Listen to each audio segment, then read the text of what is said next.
The afternoon of October 25th started like any other. I was watering the hydrangeas in the yard, enjoying that lovely, warm autumn sun that I love so much, when my phone rang. It was Ethan, my son. "Mum, we'll be over in a bit. Lucy wants to talk to you about something important." He hung up before I could answer. I put the phone in my apron pocket and kept tending to my plants. I didn't know that piece of technology, that slab of metal and glass, was about to show me the darkest truth of my life. My name is Laura Spencer. I'm 59 years old, and what I'm about to tell you tore my soul in two. I kept watering the hydrangeas, thinking about what was so important that Lucy wanted to discuss. They had been married for 5 years. Maybe they wanted to give me the news of a pregnancy. Maybe they needed financial help. Maybe they wanted to ask me to move in with them. I smiled to myself, imagining the possibilities. It was then that I heard her voice, Lucy's voice, coming from my pocket. I froze, the hose in my hand, water pouring over the plants. "She won't feel a thing," Lucy said. I didn't understand. I slowly took out the phone. The screen was on, an active call. Ethan's name was glowing on the display. I brought the device to my ear, confused. Had my son not hung up properly? Was the call open this entire time? "Are you sure?" It was the voice of my son, my Ethan. My heart began to pound harder. "Completely," Lucy replied. "It's just mixing it into her tea. She'll be out in 20 minutes, 30 max." The water from the hose was spilling onto my shoes. I couldn't move. "What if she wakes up?" Ethan asked. "She won't wake up, honey, trust me. My aunt used the same thing on her mother-in-law. It worked perfectly." I felt my legs give out. I leaned against the patio wall, the phone pressed against my ear, my heart racing. "And then what?" My son's voice sounded nervous. "Then we call the ambulance." Lucy spoke with a calmness that chilled my blood. "We'll say she felt ill, that she had a heart attack. At her age, with her blood pressure issues, no one will doubt it." "I don't know, Lucy. She's my mum." "Oh, Ethan, we've talked about this 1,000 times. Do you want to stay broke your entire life? That house is worth more than $5 million, and she doesn't even use the whole thing. It's 4 bedrooms for just one person. It's a waste." I closed my eyes. The hydrangeas I loved so much looked blurry through my tears. "Besides," Lucy continued, "think about our future, about the kids we're going to have. Do you want to raise them in that tiny apartment where we live? Your mum has already lived her life. She's already been happy. Now it's our turn." There was a long silence. I prayed silently. I prayed my son would say no, that he would say this was crazy, that he would defend me. "What if we just ask her for the house?" Ethan finally said. "Maybe she'll give it to us, or sell it cheap." "Are you crazy? Your mum loves that house. She lived there with your dad. She raised you there. She's never going to give it to us. And even if she sold it to us, she'd spend the money on trips or on silly things. We'll never get ahead that way." "But kill her, Lucy." "Don't say that word," she interrupted him harshly. "No one is going to kill anyone. We're just going to help her rest. Look at her, Ethan. She's tired, old, alone. What kind of life does she have? She spends her time watering plants and watching TV. We're doing her a favor." I couldn't breathe. Every word was a knife. "This afternoon, when we go to see her, you distract her," Lucy continued. "I'll prepare the tea just the way she likes it. Sweet, with cinnamon. We'll put in the powder. We'll say goodbye. In an hour, she'll be asleep. Forever. Without pain. Without suffering. And if something goes wrong, nothing is going to go wrong, honey. Trust me." The call ended. I stood there in my yard, surrounded by the plants I tended every afternoon, in the house where I had been happy with my husband, where I raised my son, where I thought I would live until my last day. And I understood. They were coming, any minute, with a smile, with sweet pastries, with loving words, and with poison. I looked at the clock, 4:30 in the afternoon. I didn't know how much time had passed since Ethan hung up the phone incorrectly. 10 minutes? 20? How much time did I have left? I ran inside the house, locking the door. My hands were trembling so much I could barely hold the phone. Who could I call? The police? And tell them what? That my son and my daughter-in-law planned to kill me but hadn't done it yet. Would anyone believe me? Ethan was a respected architect. Lucy, a kindergarten teacher. I was just a 59-year-old widow with blood pressure issues. I sat down on the living room couch, the same couch where my husband died 8 years ago, and for the first time in a long time, I felt completely alone. The phone vibrated in my hand, a message from Ethan. "Mum, we're on our way. We'll be there in half an hour. Get the coffee ready." A heart emoji. My son sent me a heart, the same son who was going to poison me in half an hour. Half an hour. 30 minutes to decide if I wanted to live or die. I got up from the couch and walked through the house like a sleepwalker. Every corner spoke to me. Every object reminded me of who I had been before that cursed call. The living room where Robert, my husband, taught me to dance the swing one summer night. The kitchen where I prepared Ethan's breakfast every morning for 18 years. The dining room where we celebrated his birthdays, his graduations, his wedding. I stopped in front of the photograph hanging on the hallway wall. Ethan and Lucy on their wedding day. He in his grey suit, she in that white dress that I helped pay for, both smiling. Lucy holding my arm, calling me Mom Laura for the first time. I had cried that day. Tears of happiness, I thought. Tears of emotion because my son had found someone who loved him. Now I looked at that photo and saw something else. I saw a woman who was already planning to take everything. My son, my house, my life. Since when? Since the beginning? Or was it something that was born later, with time, with ambition? I remembered the day I met them. Ethan came for lunch one Sunday, beaming. "Mum, I want you to meet someone very special." Lucy walked in behind him, shy, with a bouquet of daisies in her hands. "Mrs. Spencer, it's a pleasure. Ethan has told me so much about you." She was polite, pretty, with that soft voice that reminded me of teachers from long ago. She worked at a preschool downtown. She came from a humble family from Queens. Her father was a taxi driver, her mother a seamstress. I welcomed her warmly. I made fried chicken, mashed potatoes, and green beans. I served them on the good china, the porcelain set I only took out on special occasions. Lucy ate delicately, thanked me for every bite, and offered to wash the dishes. "No, honey, you're the guest," I told her. "Sit down. Let's talk." And we talked and talked.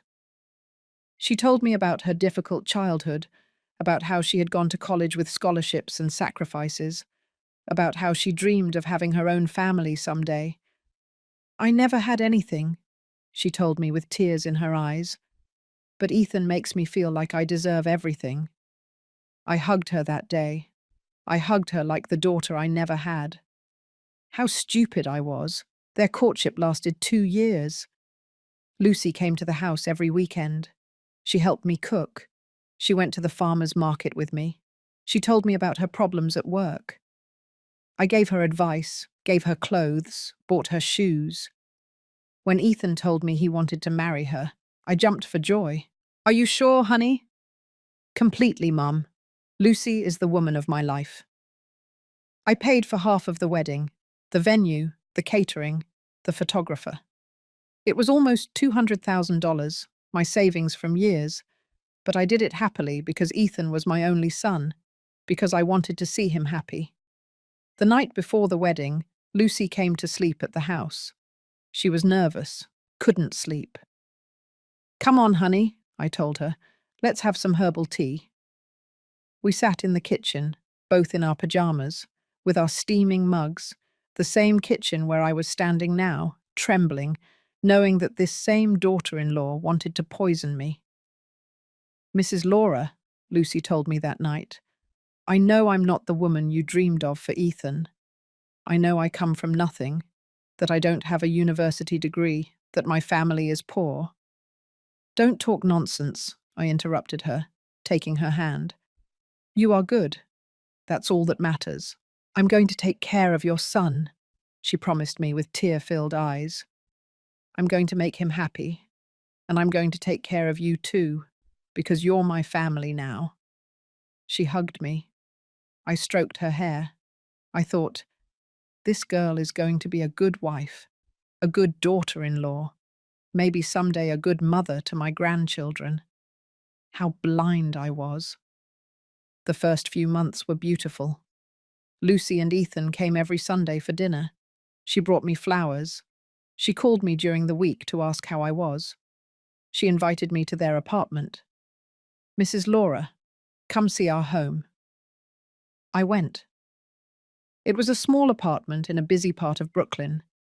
2 bedrooms, 1 bathroom, a tiny kitchen, but it was clean, tidy, with wedding photos on the walls. "It's small," Lucy said apologetically, "but it's ours." "It's beautiful, honey," I told her. "The important thing is that you're together." But I noticed something in her gaze when she said, "It's small," a flash, an ambition I hadn't seen before. Months later, Lucy started making comments. "Oh, Mrs. Laura, your house is so lovely, so big, so full of light." "Yes, honey. Robert and I bought it 30 years ago. It was our dream." 4 bedrooms, right?" "Uh-huh. 1 for us, 1 for Ethan, a guest room, and the service room."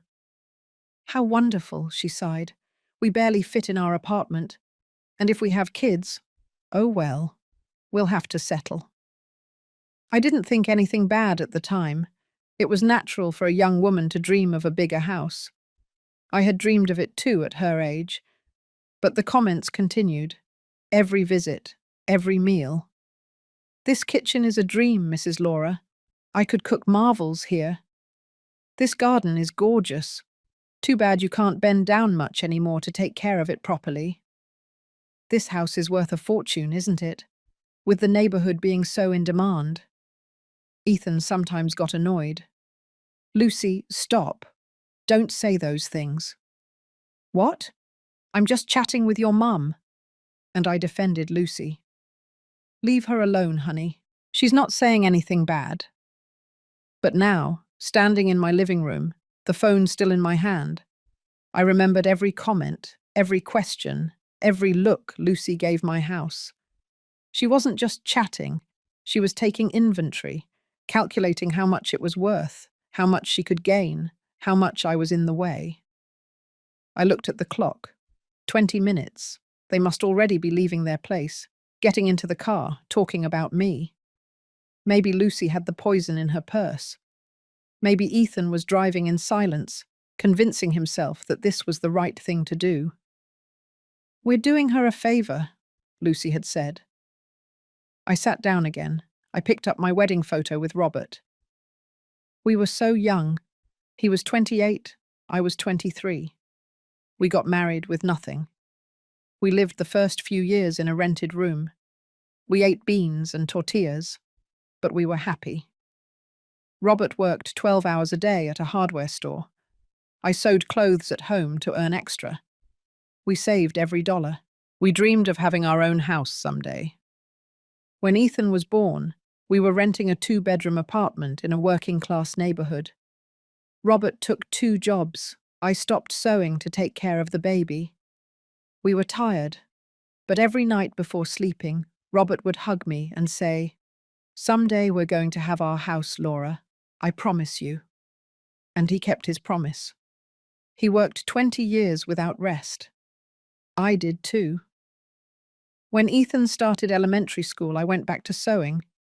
Then I put up a tamale stand in the mornings. Then I sold beauty products, dollar by dollar, sacrifice after sacrifice, until one day Robert came home with the papers in his hand. "We did it, honey. The house is ours." We cried, embracing that night, all three of us, Robert, Ethan, and me, in our house, with our yard, with our future. Ethan was 12 years old. He chose his bedroom, the one that faced the garden. Robert painted the walls blue because it was his favorite color. I hung curtains. We bought him a bunk bed, even though he was an only child, because Ethan said that way he could invite friends to sleep over. We were happy here, so happy, until Robert got sick. Lung cancer. He smoked his whole life. He could never quit. The last 6 months were terrible. He slowly faded away on that living room couch. I took care of him day and night. Ethan came home from college to help me. He was 22 years old. He cried in silence when his father couldn't see him. The night Robert died, he took my hand. "Take care of Ethan," he said, barely breathing, "and take care of yourself. This house is yours, your effort, your life. Never lose it." "I won't lose it," I promised him. But now, 8 years later, my own son was coming to take it away from me. And my life, too. The phone vibrated again. Another message from Ethan. "We're on our way. Do you have cookies? Lucy loves your pecan sandies." Pecan sandies, the same ones I baked every time they visited, the same ones Lucy devoured, saying no one cooked like me. Lies. All lies. I got up. I went to the kitchen. I opened the container where I kept the cookies. I took them out one by one. I put them on a plate. I set up the coffee maker. I took out the mugs. And then I knew what I had to do. If they were coming to kill me, I was going to receive them, but not as the victim they expected. My hands trembled as I put the cookies on the plate. Every movement was automatic, as if my body knew what to do, even though my mind was shattered. When did everything really start to change? I tried to remember, to find the exact moment when my son stopped being my son.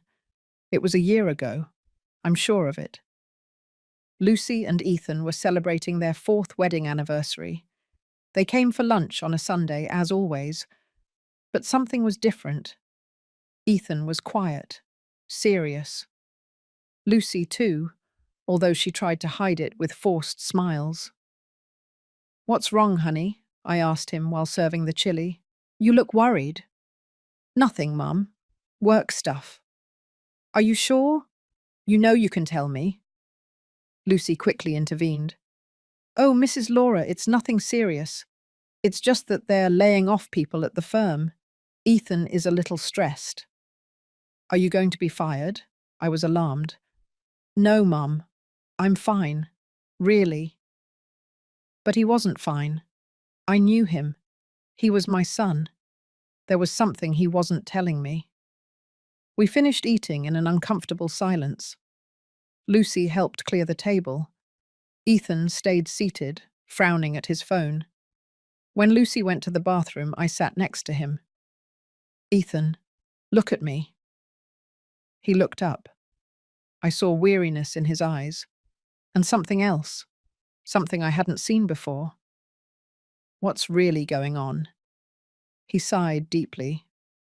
"Mum, do you know how much this house is worth?" The question caught me by surprise. "Well, we bought it for $300,000 30 years ago. I suppose it's worth more now. Why?" "It's worth a lot more, Mum. This area became very desirable. This house could be worth between $5 and $6 million." I remained silent. I didn't know what to say. "And that worries you?" I finally asked. "It's not that it worries me. It's just He stopped. He looked towards the bathroom, where Lucy still was. It's just that Lucy and I have been thinking about our future. We want to have kids, but the apartment we live in is really small, and with my salary, we can't afford to buy anything better. Do you want me to lend you money? No, Mum. It's not that. Then, Lucy returned at that moment, as if she had been listening behind the door. Mrs. Laura, what is happening's that we were thinking. She sat down next to Ethan, taking his hand. This house is too big for you alone. 4 bedrooms, a garden that you can no longer take good care of. The stairs are difficult for you because of your knees. I'm fine, honey. I manage. Yes, but… Lucy exchanged a look with Ethan. How would you feel if we moved in with you? That way we take care of you. We keep you company, and you wouldn't be so lonely anymore. My heart skipped a beat. Live here, all 3 of us. It would be perfect, Mum, Ethan said, cheering up. We would pay all the expenses, the property tax, the electricity, the water. You wouldn't have to worry about anything anymore. And when we have babies, you could help us take care of them.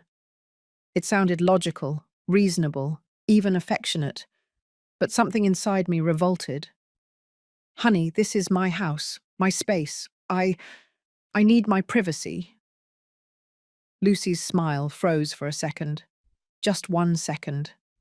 But I saw it. Oh, Mrs. Laura, I don't mean to bother you. I just thought you would like the company.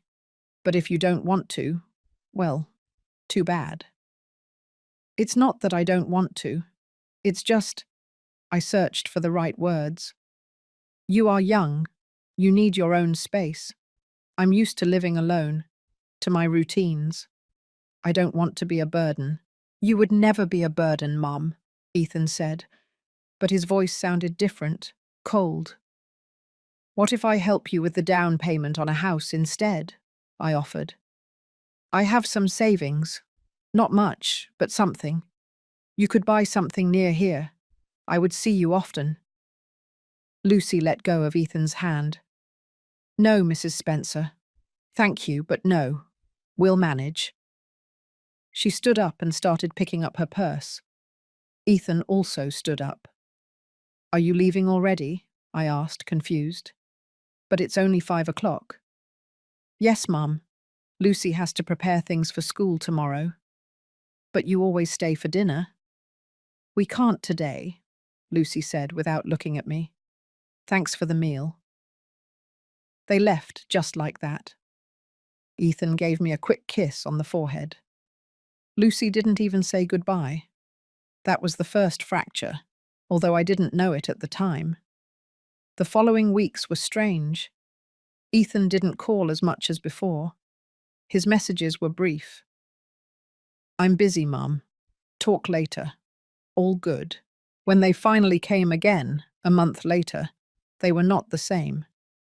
Lucy barely spoke to me. She answered in monosyllables. Ethan was tense, looking at his phone the whole time. Are you mad at me? I finally asked. No, Mum. Why would we be mad? I don't know. You feel different. We're just tired, Ethan said. Work, you know. But I knew it wasn't work. It was me. I was the problem, because I didn't want to give them my house. Months passed. The visits became more spaced out, once every 2 weeks, then once a month. Lucy's calls disappeared completely. She no longer brought me flowers. She no longer asked me how I was.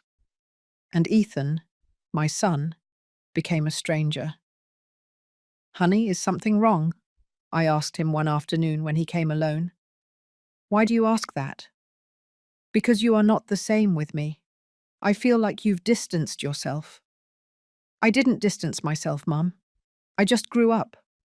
I'm not a kid anymore. I know. But we used to talk. You used to tell me things. Now I barely know about your life. He was silent for a moment. Then he looked at me with an expression that hurt me.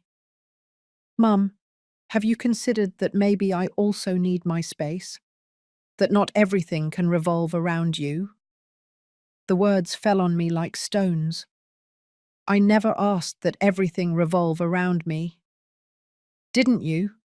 It's always, come over for lunch, come visit me, call me more often. Sometimes Lucy and I need time for ourselves. I just, I broke down. I just want to know that you're okay. You are my only son. And you are my only mum. But you can't control my life. I don't want to control it. I just want to be a part of it. Well, maybe that's the problem, he said, getting up, that you want to be a part of everything. And sometimes we need to build our life without you being there watching our every move. He left that day, leaving me heartbroken. I cried all night. I didn't understand what I had done wrong. I just wanted my son to be happy, to be close, to love me. Was that being controlling? I called my best friend Stella the next day. Oh, Laura, that's how sons are when they get married, she told me. The wife becomes the first priority. We come in second place. That's life. But I don't want to be in second place. I'm his mother. And he's your son. But he's not your little boy anymore. He has his own family now. Lucy is pulling him away from me. Or you don't want to let go. Those words hurt me, but they made me think. Could it be true? Was I clinging too tightly? I decided to give them space. I stopped calling so much. I stopped inviting them over every Sunday. I waited for them to initiate contact. A month passed, then two. Nothing. Ethan only sent me short texts on my birthday, Christmas, Mother's Day. Happy birthday, Mum. We love you so much. But they didn't come. They didn't call. They weren't there. Until 3 months ago. Lucy called me suddenly with that sweet voice I remembered. Mrs. Laura, how are you? I miss you so much. Really? I couldn't hide my surprise. Yes, I've been thinking about you. I know Ethan and I distanced ourselves. It was my fault. I was upset because you didn't want us to live together. But I'm over it now. I understand that you need your space. Thank you, honey. I miss you too. How about we come visit this Sunday? Like before? We'll bring sweet rolls and chat. I would love that. And they came. And Lucy was the Lucy of before again. Affectionate, attentive, asking about my health, my plants, my friends. Ethan also softened. He hugged me for a long time when he arrived. He told me I looked good, that he missed me. I felt like everything was back to normal. How naive I was. Because now, standing in my kitchen, waiting for them to come and kill me, I understood everything. They hadn't come back out of love.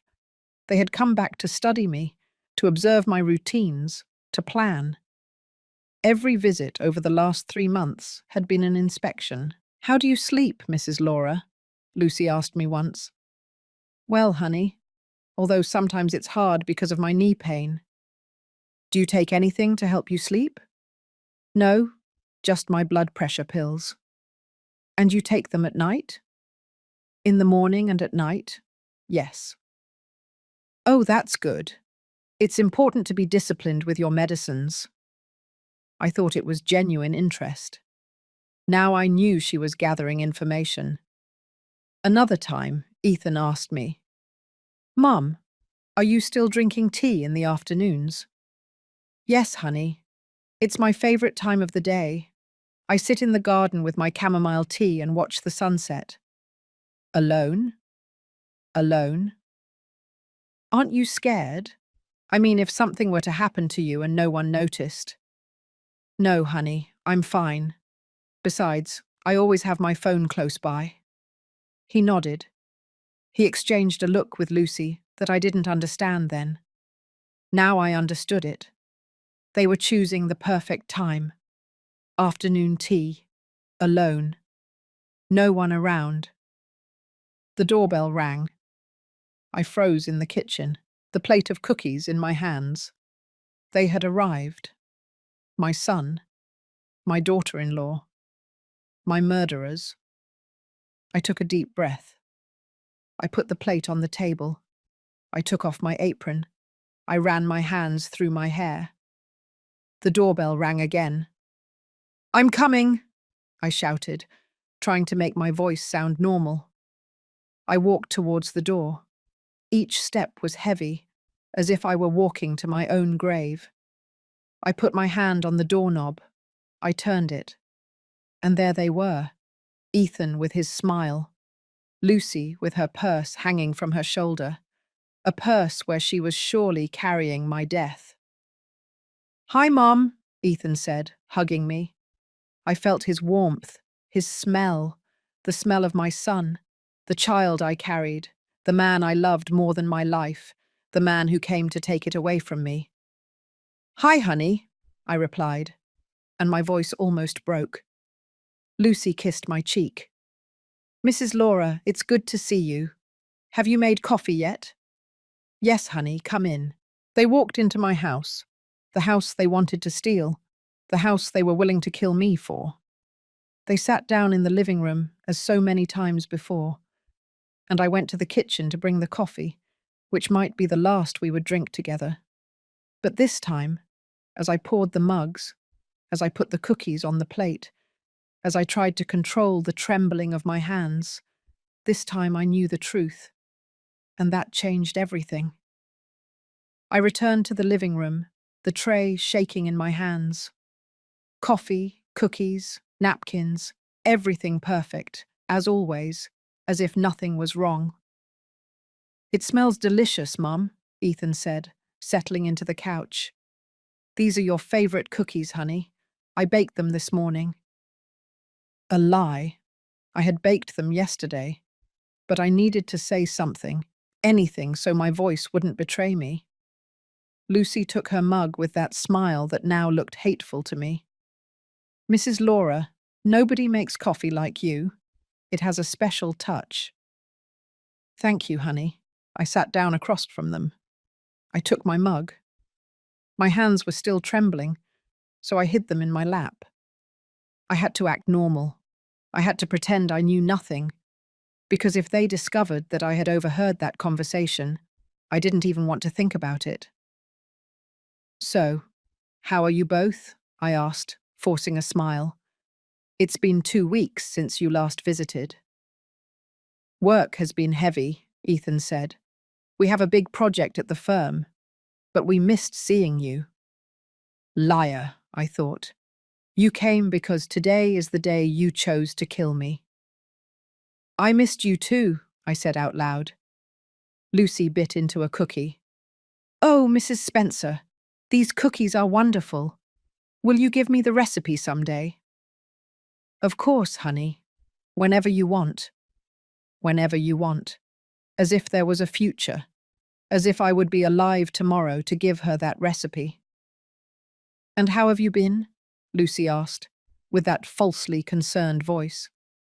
"How are your knees doing?" "I'm getting by, honey. In pain, but hanging in there." "Are you still taking your pills?" There it was. The question, disguised as affection. "Yes, every morning and every night." "That's good. It's important to take care of yourself at your age."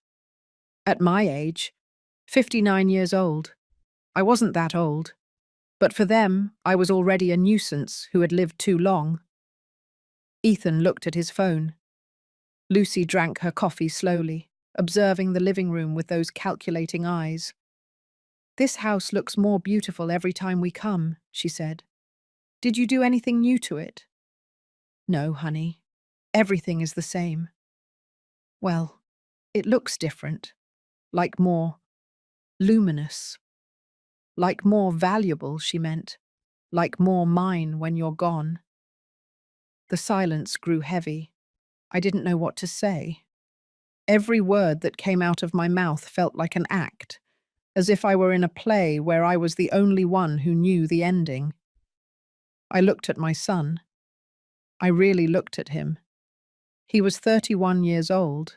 He was handsome, like his father, tall, light eyes, with that strong jaw that made women look at him. He wore a beard now, neatly trimmed. He dressed well. Dress shirt, dark jeans, expensive shoes. That was my son, the baby who was born weighing just 5 pounds. The boy who cried at night and only calmed down when I held him. The teenager who hugged me after every football game, even if they lost. The man who was now planning to poison me. How had it come to this? At what point did I lose my son? "Mum, are you okay?" Ethan's voice snapped me out of my thoughts. "Yes, honey. Why?" "You were staring into space. You looked tired." "I just slept poorly last night." "Do you want me to make you some tea?" Lucy offered, getting up. "A warm cup of tea will relax you." My heart stopped. The tea. "No, no, honey, sit down. I already had coffee. If I drink tea, I'll get jittery." "Oh, but a little chamomile tea won't hurt. On the contrary, it relaxes you." She insisted. Of course she insisted. "Really, Lucy, I'm fine with the coffee." I saw frustration flash across her face. Just for a second. But I saw it. "As you wish, Mrs. Spencer." She sat down again. More tense now. Their plan was getting complicated. I was rejecting the tea, and without the tea they couldn't put the poison in me. I had to be careful. I couldn't reject everything. I couldn't raise suspicions. "And what was that important thing you wanted to talk about?" I asked, trying to change the subject. Ethan and Lucy looked at each other. It was a long look, as if they were communicating silently. "Well, Mum," Ethan began, "we wanted to talk to you about something delicate." My stomach tightened. "What is it?" "It's about your health," Lucy said, taking the floor. "Ethan and I have been worried about you." "Why?" "I'm fine." "Mum, you're 59 years old," Ethan said. "You live alone. You have blood pressure problems. Your knees hurt. What happens if one day you feel sick and there's no one to help?" "I have my phone. I can call an ambulance." "What if you have a heart attack and don't have time to call?" Lucy insisted. "God forbid, Mrs. Spencer. But at your age, these things happen." There it was. They were setting it up. The narrative, the excuse. She had a heart attack. At her age, with her blood pressure issues, it was to be expected. "I'm not going to die," I said, with more firmness than I felt. "No one is saying you're going to die, Mum. We're just saying it would be good for you to have company, for someone to take care of you." "I don't need to be taken care of. I've taken care of myself for 8 years." "But you're not so young anymore," Lucy said, with that false sweetness. "Things change. The body gets tired." "My body is fine."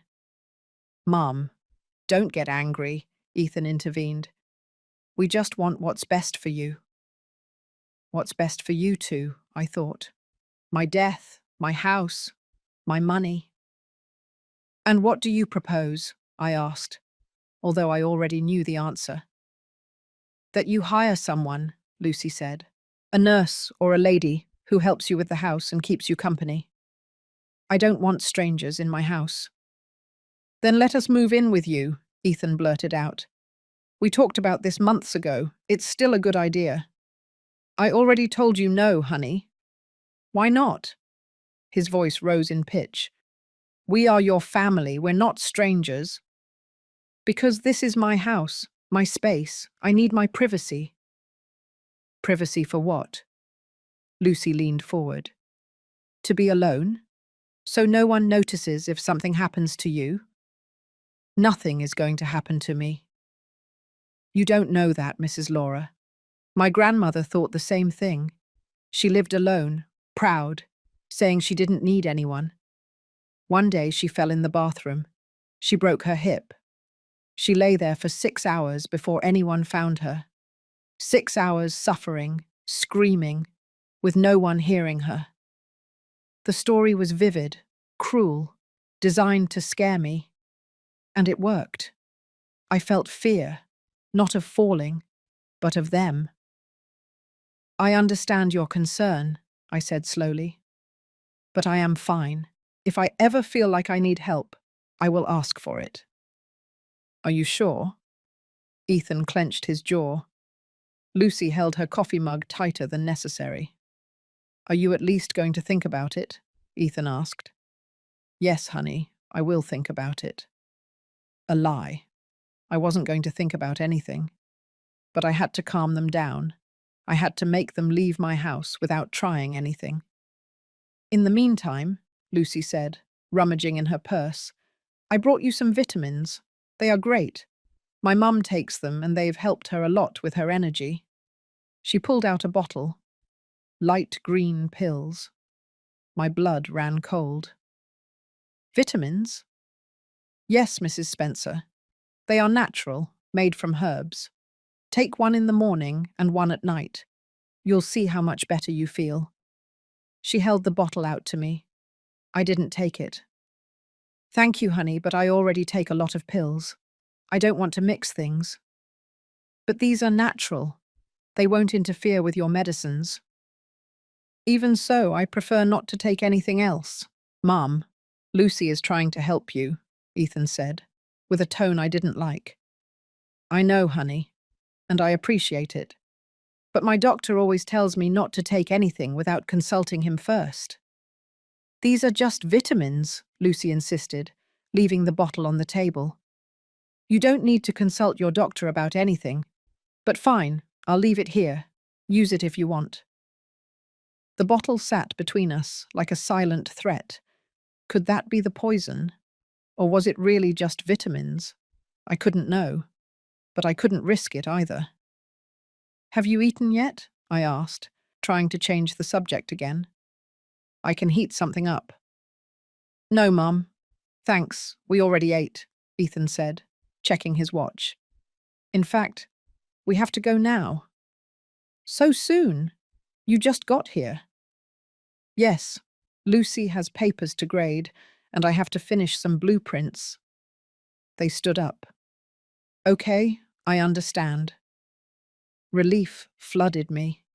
They were leaving, without trying anything, at least not today, or so I thought. Mrs. Laura, can I use your bathroom before we go? Lucy asked. Of course, honey. You know where it is. Lucy disappeared down the hall. Ethan and I were left alone in the living room. Mum, I know Lucy can be a little pushy, he said in a low voice. But she loves you very much. She's just worried about you. I looked at my son, at this man I no longer recognized. And you, honey? Are you worried too? Of course. You're my mum. You're what I love most in the world. The words sounded nice, but there was something false about them, like when an actor repeats a script he doesn't feel. Ethan, I started, not knowing exactly what to say, but Lucy came back at that moment. Ready? She said with a smile. We're leaving, Mrs. Spencer. They both hugged me. Ethan tightly, Lucy with that calculated hug that now gave me chills. Take good care of yourself, Lucy said, and take the vitamins. You'll see they'll do you good. Yes, honey. We'll call you tomorrow, Mum, Ethan said. All right, honey. I walked them to the door. They went out onto the street. They got into the car. Ethan started the engine.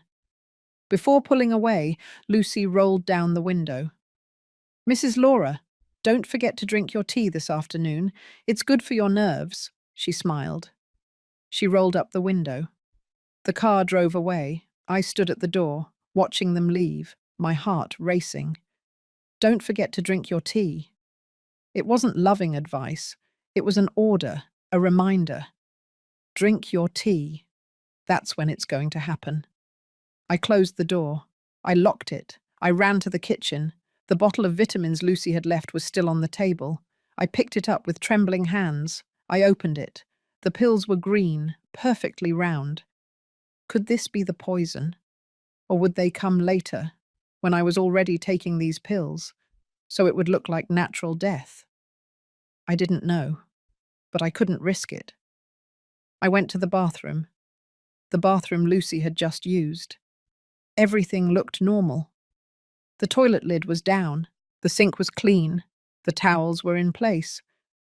But then I saw something. The medicine cabinet.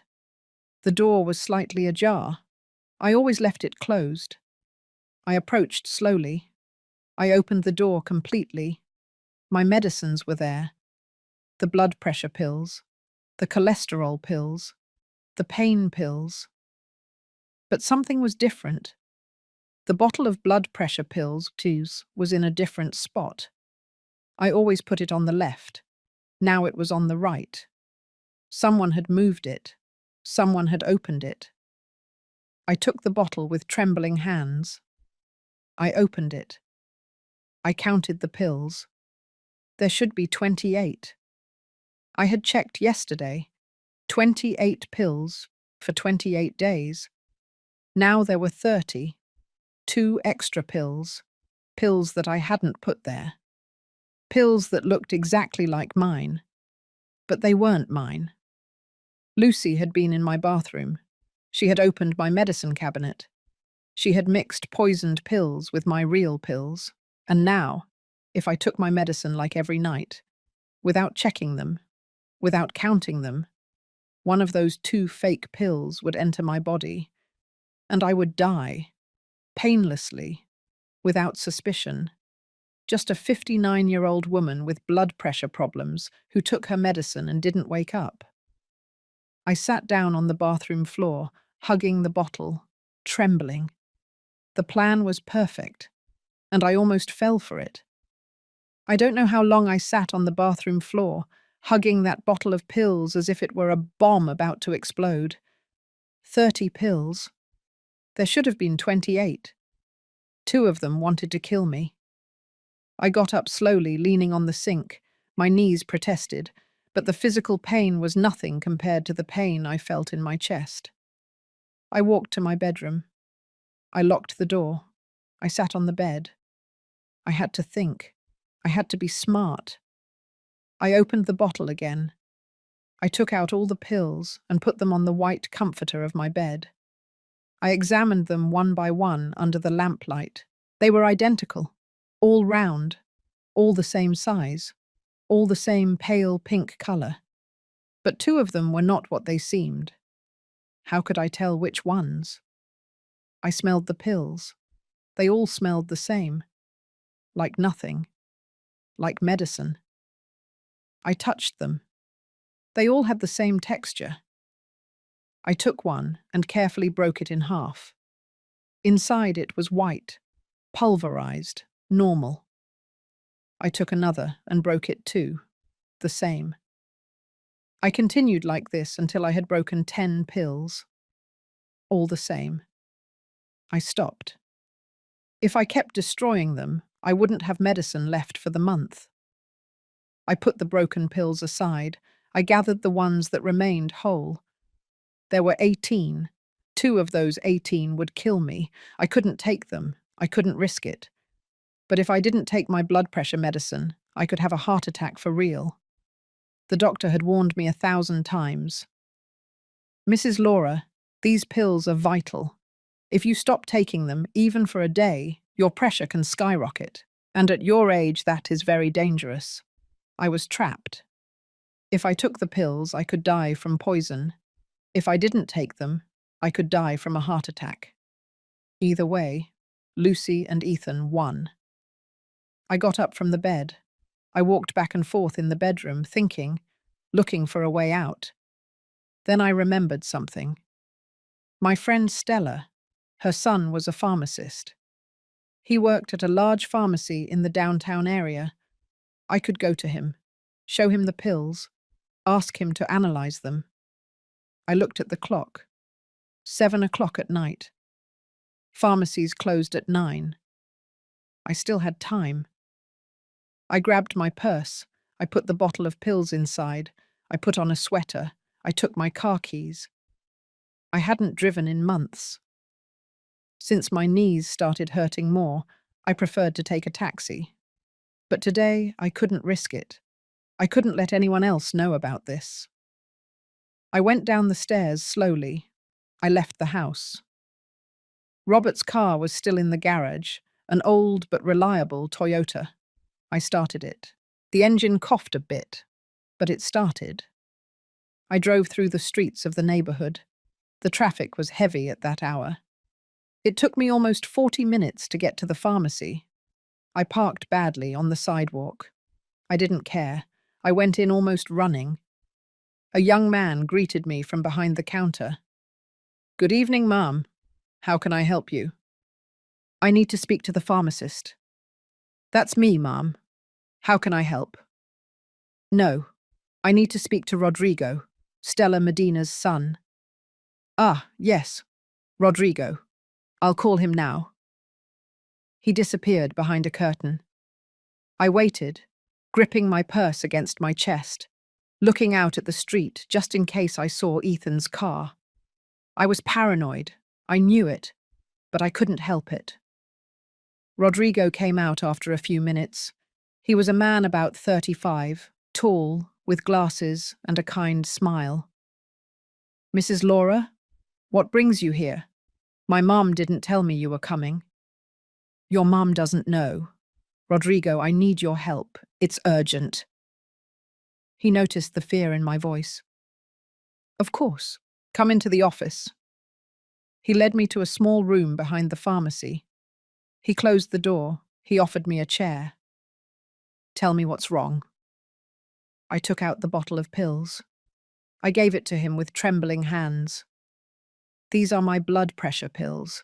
My doctor prescribed them to me.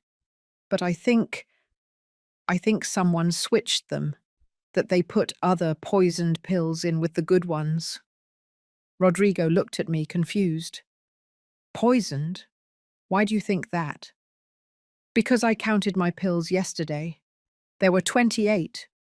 Today there are 30. And I didn't buy any more. Someone put 2 extra pills in." He opened the bottle. He took out some pills. He examined them under a magnifying glass. "Who had access to your medicines?" I couldn't tell him the truth. Not yet. I don't know. Maybe someone broke into my house when I wasn't here. A lie, but necessary. Rodrigo continued to examine the pills. He took one. He broke it. He smelled the powder. He tasted a tiny bit with the tip of his tongue. "Mrs. Laura, I need to do a chemical test on these pills, but that takes time. Can you leave the bottle with me tonight? I'll give you the results tomorrow." "You can't do it now." "I don't have the equipment here. I have to take them to a lab nearby. But it's already closed. It opens tomorrow at 8 in the morning." I felt panic rise in my throat. "Rodrigo, please. I need to know now. Is there nothing you can do?" He saw the desperation in my eyes. "Let me do a quick test. It's not 100% accurate, but it can give me an idea." He left the room. He came back with some small bottles of colored liquids. He took a pill. He dissolved it in water. He added a few drops of one of the liquids. The water turned yellow. He added drops of another liquid. The water turned green. "This is normal," he said. "It's the chemical reaction of your medicine." He took another pill. He repeated the process. Yellow, green. Another pill. Yellow, green. He did this with 5 pills. But with the 6th one, the water turned yellow. Then, when he added the second liquid, instead of turning green, it turned brown, dark brown, like mud. Rodrigo stayed still. "What does that mean?" I asked, although I already knew the answer. "It means this pill has something else in it, something that shouldn't be there." Poison? I can't say for sure without a full analysis, but yes, it could be something toxic. The room started spinning. I grabbed onto the table. Mrs. Laura, are you okay? No, I'm not okay. Someone is trying to kill me, Rodrigo. Who? Do you have any idea who would do something like that? The words caught in my throat. How could I tell him? How could I explain that my own son wanted me dead? I'm not sure, I lied. That's why I need your help. I need to know exactly what's in these pills. And I need you not to tell anyone, not even your mum. Mum, if someone is trying to harm you, you should go to the police. I can't. Not until I'm sure. Please, Rodrigo, do me this favor. Analyze the pills. Tell me what they have. And keep it a secret. He looked at me for a long time. Then he nodded. All right, but on one condition. If I confirm there is poison in these pills, you go to the police. Deal? Deal. Leave the bottle with me. Tomorrow, first thing in the morning, I'll take the pills to the lab. I'll call you as soon as I have the results. I gave him the bottle. He gave me his cell phone number. Call me if anything happens, at any hour. Understood? Yes, thank you, Rodrigo. You don't know how much I appreciate it. I left the pharmacy feeling a little relieved, but only a little. Because now I had another problem. I didn't have my blood pressure pills, and I needed to take them tomorrow morning. I got into the car. I drove back home slowly, thinking, trying to find answers in the silence of the night. I could go to another pharmacy, buy more pills, but I needed the prescription. And the prescription was at home, in some drawer I would have to search. I got home almost at 9 o'clock at night. I went inside. I locked the door, all the doors, all the windows. The house felt different now, as if it was no longer my refuge, as if it were a trap. I went to the kitchen. The bottle of vitamins Lucy had left me was still on the table. I picked it up. I examined it. Vita Herb. Plus. Natural supplement. Take 1 capsule twice a day. I sat down. I opened the bottle. The capsules were green gelatin, filled with a dark brown powder. Were they really vitamins? Or was this another poison? Maybe Lucy had 2 plans. The pills in the medicine cabinet as a first option, and these vitamins as a backup. I couldn't trust anything that came from her. I put the bottle away in a drawer, out of sight. I searched through my old papers until I found the prescription for my blood pressure pills. It was expired, from 6 months ago. But maybe a doctor could give me a new one. Tomorrow I would go to Dr. Ramirez's office. I would ask him for a new prescription. I would buy fresh pills at a different pharmacy. And in the meantime, I had to survive the night without my medicine. I poured myself a glass of water. I sat in the living room. I turned on the television, but I didn't really watch it. I just watched the images move while my mind kept thinking. My son wanted to kill me. My son. The child who had grown inside me. The baby I had breastfed. The boy who had called me Mummy until he was 8. Until his friends made fun of him and he started calling me Mum. The teenager who cried on my shoulder when his first love rejected him.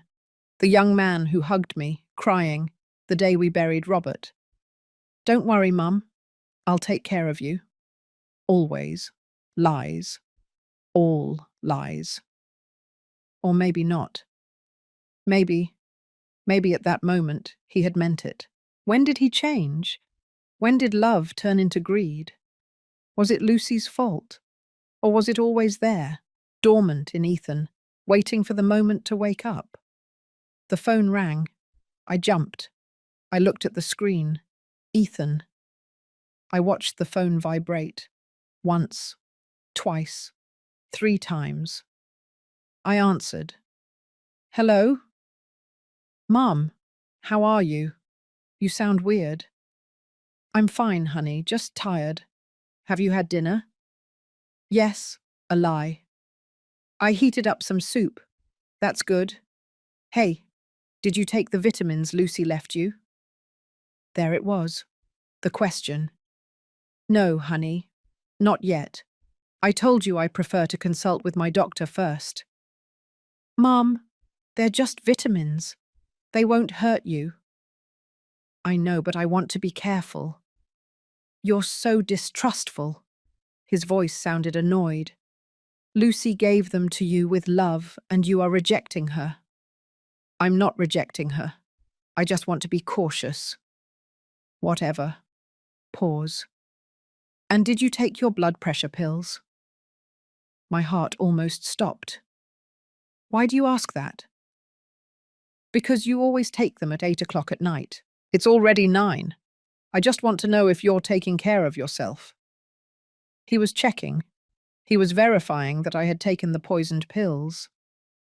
Yes, honey. I already took them. A lie. A while ago. That's good. I'm glad. Well, I'll let you rest. Sleep well, Mum. You too, honey. I love you. The words hurt me like knives. I love you too. He hung up. I remained seated with the phone in my hand. Ethan had called to make sure I had taken the poison, like someone checking if a trap had worked, like someone waiting for their prey to fall dead. I turned off the television. I turned off the lights. I went up the stairs slowly, gripping the railing because my knees hurt and because I felt like my legs would give out at any moment. I went into my bedroom. I put on my pajamas. I lay down in bed. The bed where Robert and I had slept for 22 years. The bed where I had cared for him in his last days.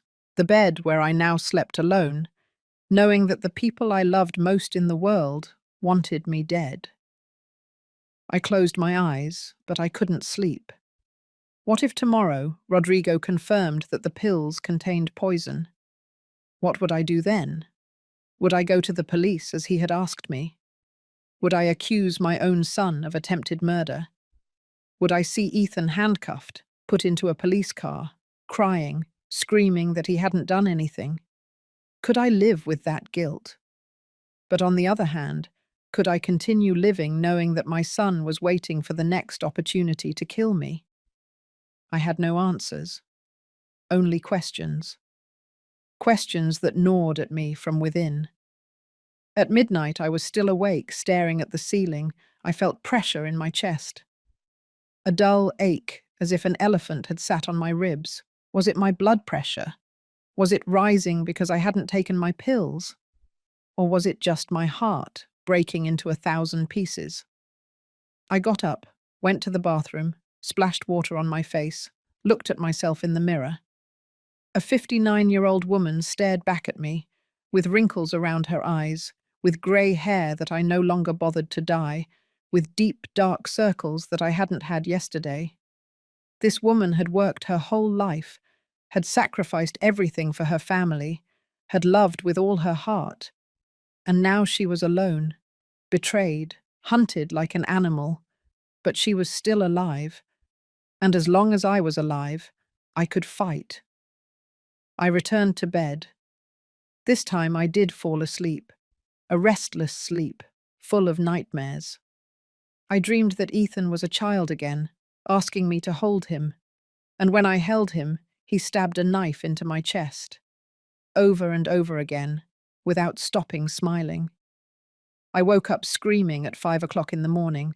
The phone rang almost immediately, as if someone had been waiting. It was Rodrigo. Mrs. Laura, I'm sorry to call so early, but I need you to come to the lab urgently. I already have the results. What did you find? There was a long silence. Too long. Ma'am, I need you to come, and to be prepared, because what I'm going to tell you is going to change everything. I arrived at the lab at 6:30 in the morning.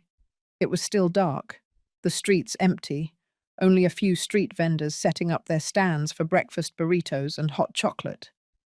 Rodrigo was waiting for me outside. He had dark circles under his eyes. He looked like he hadn't slept. "Mrs. Laura, come in." He led me inside. The lab smelled of chemicals and alcohol. There were tables full of bottles, microscopes, computers. I sat down in a chair. My hands wouldn't stop trembling. "What did you find?" Rodrigo placed a folder on the table. He opened it. Inside were papers with numbers, graphs, words that I didn't understand. "Ma'am, out of the 30 pills you gave me, 28 are your normal medicine, chlorthalidone for blood pressure. They are exactly what they should be." "And the other two?" He took a deep breath. "The other 2 pills contain the same amount of chlorthalidone, but they also have something else, something that shouldn't be there." "What is it?" "Digoxin, in a very high dose." "I don't understand. What is that?" "It's a medication that is also used for the heart, but in controlled doses. The amount I found in each of those 2 pills is mortal." The word fell like a stone. Mortal. Would they have killed me? Yes. If you had taken one of those pills, your heart would have slowed down dangerously. First, you would feel nausea, dizziness, then confusion. Your heart would start beating irregularly, and then it would stop. How long would it have taken? Between 30 minutes and 2 hours, depending on your metabolism. I closed my eyes. I imagined the scene. Me taking my pill at night, feeling sick, calling Ethan, him arriving with Lucy, both acting worried while I died on the couch, calling the ambulance when it was already too late. "It was her heart, doctor. You know. She had blood pressure problems. She took her pills religiously, but sometimes these things happen, and no one would have suspected anything." "Would a doctor notice?" I asked. "I mean, in the autopsy?" Rodrigo shook his head. "Not necessarily. Digoxin is metabolized quickly, and in a person with pre-existing heart problems, a cardiac arrest would not raise suspicion, unless someone requested a full autopsy with specific toxicological analysis, and that is almost never done on older people with a medical history." The plan was perfect. Absolutely perfect. "Mrs. Laura," Rodrigo sat across from me, "you have to tell me who did this. This was not an accident. Someone deliberately adulterated your medicines to kill you." The tears started to fall. I couldn't stop them. "My son," I whispered, "and my daughter-in-law." "What?" "My son, Ethan, and his wife, Lucy. I overheard a conversation. They have a plan. They want my house. It's worth millions, and I'm in the way." Rodrigo turned pale. "My God. They came to visit me yesterday. Lucy went to the bathroom. When they left, I checked my medicine cabinet. The pills were moved, and there were 2 extra ones. Those 2. Ma'am, this is attempted homicide. You have to go to the police, now. And report my own son. It's your life. They tried to kill you." I know, I wiped my tears. "But he's my son, Rodrigo. My only son. I carried him for 9 months. I raised him. I loved him. How can I send him to jail? He was willing to see you dead." The words cut through me like knives. He was right. Rodrigo was right. But my mother's heart didn't understand reason. "Give me time," I asked him. "Just a little time to think about what to do." "Time for what? For them to try again?" "No. I already know they are trying to kill me. I won't give them another chance. But I need to understand why. I need to talk to him. I need to look him in the eyes and ask him how we got to this." "It's very dangerous, Ma'am." "I know, but it's my decision." Rodrigo sighed. frustrated. At least promise me you will be careful, that you won't eat or drink anything they give you, that you won't be alone with them. I promise you. And take this. He gave me an envelope. These are copies of the analyses. Keep them in a safe place. They are evidence, just in case. Just in case I ended up dead. He didn't say it, but we both thought it. Thank you, Rodrigo. Really, I don't know how to repay you for this. You don't have to repay me anything, just take care of yourself. And call me if you need anything. Anything at all. I left the lab as the sun began to rise. The sky was pink and orange, a beautiful day. A day I almost didn't see. I drove home slowly, thinking, trying to find answers in the morning silence. Why, Ethan? Why? Was it just the money? The house? Or was there something else? Did you hate me that much? Was I that much in the way of your life? I arrived home. I went inside. Everything was the same as yesterday, but it felt different. It was no longer my home. It was the prize my son was willing to kill me for. I went to the kitchen. I made coffee. I hadn't slept well. I hadn't eaten. But I wasn't hungry, just an emptiness in my stomach that no food could fill. The phone rang. Ethan. My hand trembled over the device. I let it ring twice before answering. Hello? Good morning, Mum. How did you sleep? His voice was warm, affectionate, as always, as if he hadn't planned my death yesterday. Fine, honey. And you? Good. Hey, Lucy and I were thinking of stopping by this afternoon. Do you have plans? My heart started beating faster. They wanted to come again, to check, to make sure. No, I don't have plans. Perfect. We'll stop by around 5. Lucy wants to bring food. She says you look very thin lately. Food? Of course. Another opportunity to poison me. You don't have to, honey. I can cook something. No, Mum. Let us spoil you. Besides, Lucy already bought everything. It's going to be your favorite chicken dish. My favorite dish, the one I had taught her how to make. Would that be where they would put the poison this time? All right, honey. I'll be waiting for you. Perfect. Oh, and Mum, did you take your pills this morning? There it was again. Checking. Yes, honey. As always. That's good. Take good care of yourself. See you later. He hung up. I stood there with the phone in my hand, trembling. They were coming at 5, with poisoned food, hoping that I would already be weakened from having taken the adulterated pills last night and this morning. But I hadn't taken them. I was weak for other reasons. But I was alive and conscious, and this time I was going to be prepared. I went to my bedroom. I took out my old phone, one I barely used anymore. I charged it. Then I searched through my things until I found what I needed.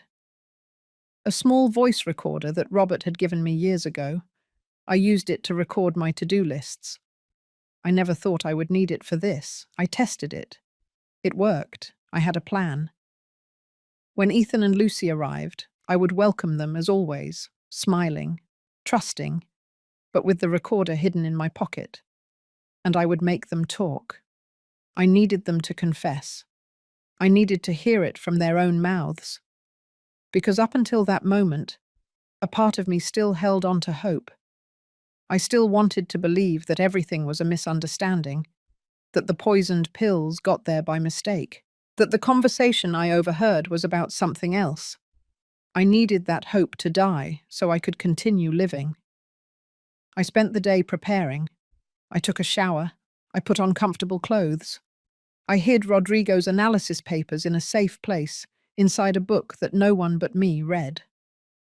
At 4 o'clock in the afternoon, I put the recorder in my sweater pocket. I turned it on. I checked that it was recording. At 5 o'clock sharp, The doorbell rang. I took a deep breath. I looked at myself in the hallway mirror. You can do this, Laura. You are stronger than you think. I opened the door. Ethan was smiling with a bag of sweet pastries in his hands. Lucy was carrying a large pot, smelling of chicken. Hi, Mom. Ethan hugged me. I closed my eyes. I memorized that hug because it might be the last. Hi, honey. Mrs. Laura. I brought your favorite chicken. You'll see how delicious it is. Lucy walked straight into the kitchen. I followed her inside.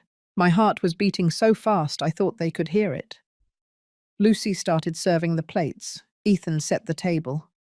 Everything so normal, so familiar, so fake.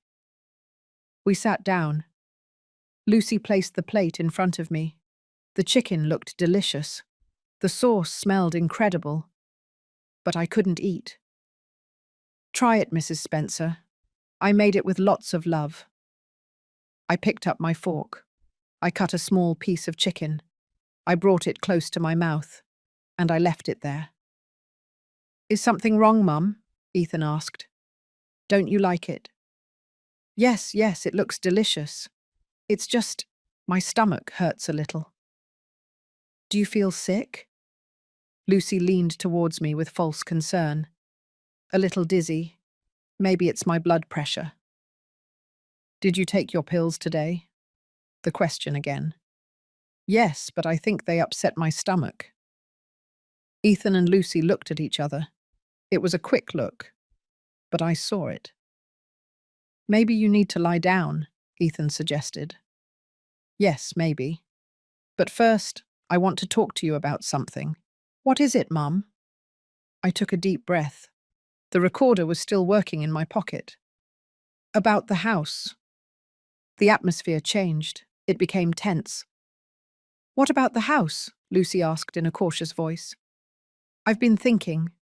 You're right. This house is too big for me alone, and you need space. So I decided to do something. I saw how their eyes lit up, like wolves seeing their wounded prey. What did you decide? Ethan asked, leaning forward. I'm going to sell the house. Silence, a heavy, dangerous silence. Sell it? Lucy repeated, and her voice sounded different now. Hard. Yes, I'm going to sell it and go live in a retirement community. A nice one, where there are people my age, where they'll take care of me. That way you don't have to worry about me. And the money from the sale? Ethan asked, and for the first time I saw something ugly on his face. I'm going to donate the money to a children's hospital or a senior centre. I haven't decided yet. Lucy stood up abruptly. Her chair scraped against the floor. Are you crazy? Lucy, Ethan warned. No, this is ridiculous. Lucy pointed her finger at me. That house is worth millions. Millions. And you're going to give it away to strangers? It's not giving it away. It's donating it to people who need it. We need it, she screamed. We live in a crappy apartment. We don't have money to have kids. And you have the luxury of living here alone, in this huge house, not doing anything. Lucy, calm down, Ethan said, but his voice didn't sound very convincing. I won't calm down. Do you know what the problem is, Mrs. Laura? You are selfish, a selfish old woman who thinks of no one but yourself. I just want to do what's best. What's best? Not for your son, not for your family, only for yourself and your damn conscience. Lucy, that's enough, Ethan said, getting up. No, you know what? I'm tired of it. Lucy looked at me with pure hatred. I'm tired of coming here every week pretending to care. I'm tired of smiling and saying, "Oh, Mrs. Laura, what delicious food you cook." I've hated you since the first day. The words were like slaps. Lucy, control yourself, Ethan warned, looking at me. Why? What for? Anyway, She stopped. She realized what she was about to say.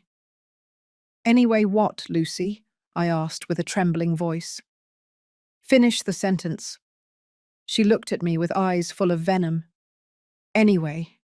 You're going to die soon anyway. The silence that followed was absolute. Ethan turned pale. Lucy, what did you say? What you heard. She's going to die. Don't you see how she is? Weak, old, sick. She doesn't have much time left. Why pretend? I got up. My legs were trembling, but they held me up. And you were going to help make that time shorter, right? Lucy froze. What are you talking about? About the pills, the ones you put in my medicine cabinet. I saw fear cross her face, just for a second, but I saw it. What pills? I didn't put anything in there. 2 pills, with digoxin, enough to stop my heart. Are you crazy? I'm not crazy. I had them analyzed. I have the results. The color drained from Lucy's face. Ethan was looking at both of us, confused. What are you talking about? Ask your wife, I said, without taking my eyes off Lucy. Ask her what she was doing in my bathroom yesterday. Ask her what she put in my medicine cabinet. Mum, you're talking nonsense. Nonsense? I took the recorder out of my pocket. Is this nonsense? And I pressed play. My voice came out of the device. The conversation from 2 days ago, when Ethan's phone was left open without him knowing. She won't feel a thing. Are you sure? It's just mixing it into her tea. She'll be out in 20 minutes. The voices of Lucy and Ethan filled the kitchen. I watched as my son's face crumbled. I watched as Lucy understood that we were found out. And I watched as everything that was left of my family broke into 1,000 pieces. The recording continued to play. Every word was a hammer hitting the silence of the kitchen. And what if she wakes up? She won't wake up, honey. Trust me. And then what? Then we call the ambulance. We'll say she felt ill, that she had a heart attack. Ethan collapsed into the chair. His face was white as a sheet. Mom. You what? My voice came out louder than I expected. You what, Ethan? Are you going to tell me it's not what it looks like? That I misunderstood? He stammered, looking at Lucy as if seeking help. But Lucy was no longer pretending. The mask had completely fallen. She looked at me with pure hatred. Yes, she said, crossing her arms. We planned to kill you. So what? What are you going to do about it? Lucy, shut up, Ethan yelled. Why? She already knows everything. There's no point in lying anymore. You're crazy. You're absolutely crazy. I'm crazy? Lucy laughed, a horrible laugh. You're the one who came up with the idea, Ethan. Did you forget? You were the one who said, my mum is worth more dead than alive. The words shot through my chest like bullets. Ethan covered his face with his hands. I didn't mean. Yes, you did mean it. Lucy turned to me. Do you want to know the truth, Mrs. Laura? Your son sought me out from the beginning because he knew I came from nothing, that I was hungry, that I would do anything to get ahead. That's not true, Ethan mumbled. Of course it's true. You told me your mum had a house worth millions, that it was your only inheritance, that if we got married, someday everything would be ours. You told me on our 3rd date. Did you forget? I looked at my son, waiting for him to deny it, to say that Lucy was lying, but Ethan said nothing. He just cried in silence. At first we thought about waiting, Lucy continued, about being patient. But the years passed, and you were still there, healthy, strong, taking care of your little plants, drinking your coffee, living in this enormous house while we drowned in debt. You have jobs, you have a roof over your head, you have food, I said, trying to keep my voice steady. Food? Lucy laughed again. Sure, we eat beans and rice, while you have the luxury of throwing away food, of having 4 empty bedrooms, of living like a queen in a house you don't even use completely. This house is mine. I paid for it with my work, with Robert's work, and now it is ours. Or it should be. You have already lived your life. You have already been happy. You have had your marriage, your family, your good years. Now it's our turn. And that's why you decided to kill me. It wasn't one day to the next, Lucy said, and her voice became cold, calculating. It was a process. First, we tried to convince you to let us live here. You refused. Then we tried to get you to sell us the house cheap. You also refused. You always refused everything. Because it's my house. But you're going to die, Lucy yelled. Sooner or later you're going to die. What difference does it make if it's today or in 10 years? In the end, the result is the same. We get the house anyway. The difference, I said with a broken voice, is that those 10 years are my life, my time, my right. Your right, Lucy repeated with sarcasm. Always talking about your rights. And what about ours?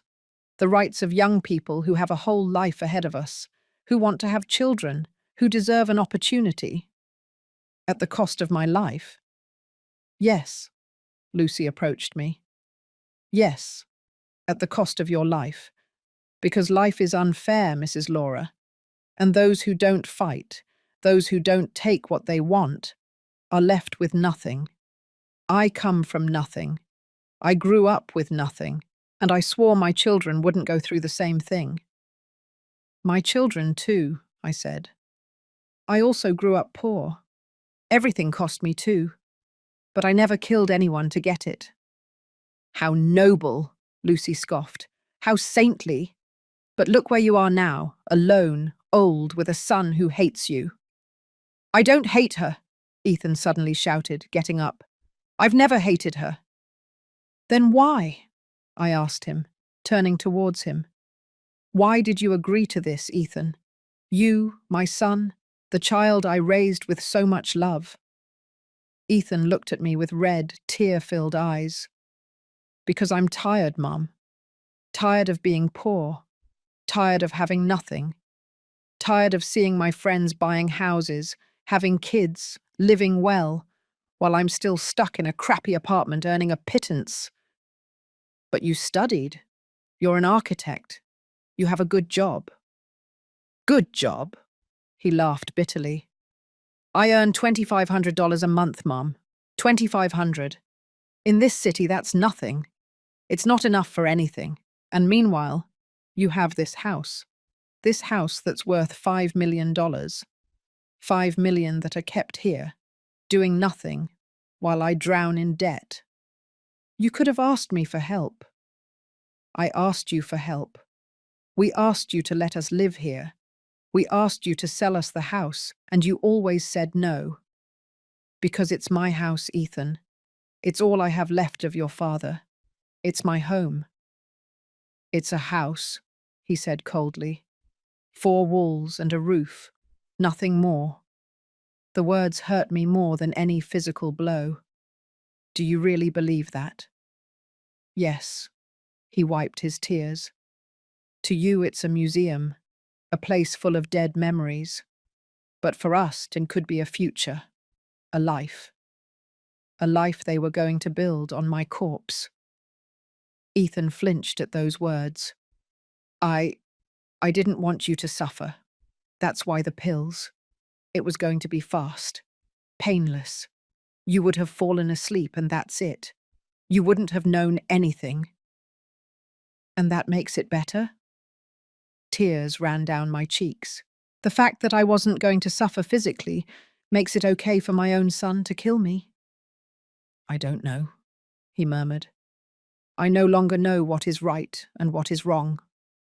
I do know, I said firmly. Killing is wrong. Killing your own mother is wrong. and no amount of money justifies that. Easy for you to say when you're the one with the money, Lucy snapped. I earned this money, this house, with 30 years of work, of sacrifice. I don't owe you anything, Lucy. And Ethan doesn't owe me anything that justifies this either. Of course he owes you, Lucy said.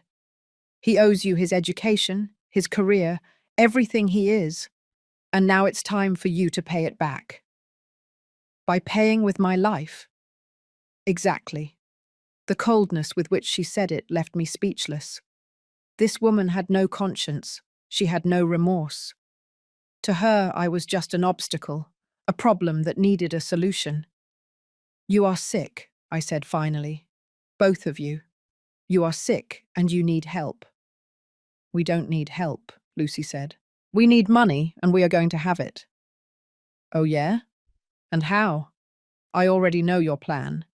I already have proof. I have the analyzed pills. I have the recording. If something happens to me, the police will know exactly who it was. For the first time, I saw fear in Lucy's eyes. You're lying. I'm not lying. I took out my phone. Everything is backed up. The recordings, the analyses, everything.